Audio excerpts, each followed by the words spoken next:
Well, when I was a new believer, the Lord gave me an assignment that I didn't feel prepared to handle.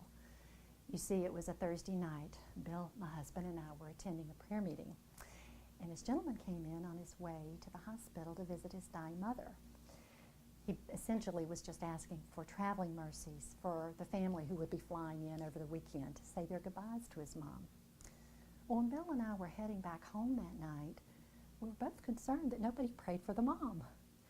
So we told the Lord that if he would keep her alive for the weekend, that we would fast and pray those 3 days, and one of us would go to the hospital and lay hands on her on Monday.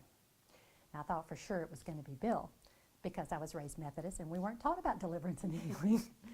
But he felt like I should go because at the time I was working for an orthodontist and wore a white uniform. I could get into the ICU much easier. So that's what we did. We prepared for the weekend. And on Monday, I felt ready. The Lord and Bill had convinced me I was up for the task. So I remember walking into the ICU and hearing this woman screaming to the top of her lungs, "God, help me." So I peeked into the room and found that was my patient. And I touched her wrist, and I noticed out of the corner of my eye this nurse watching my every move.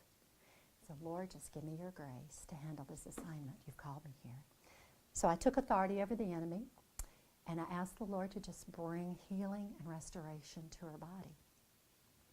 I then went and touched her ankle. I wanted to be sure I covered both ends, you know. I didn't see any change, but I felt released.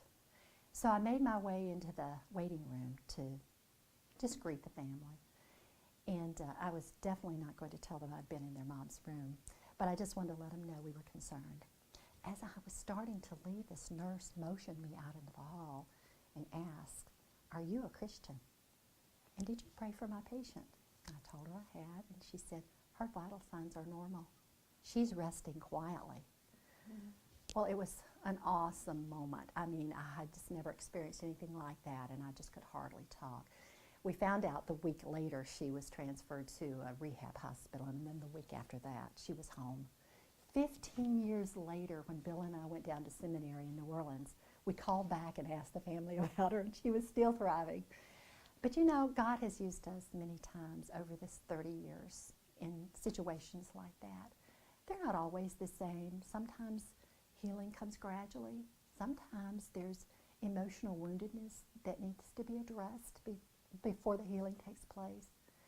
And usually that involves forgiveness as well. And then there are times that we have to teach on taking care of your body.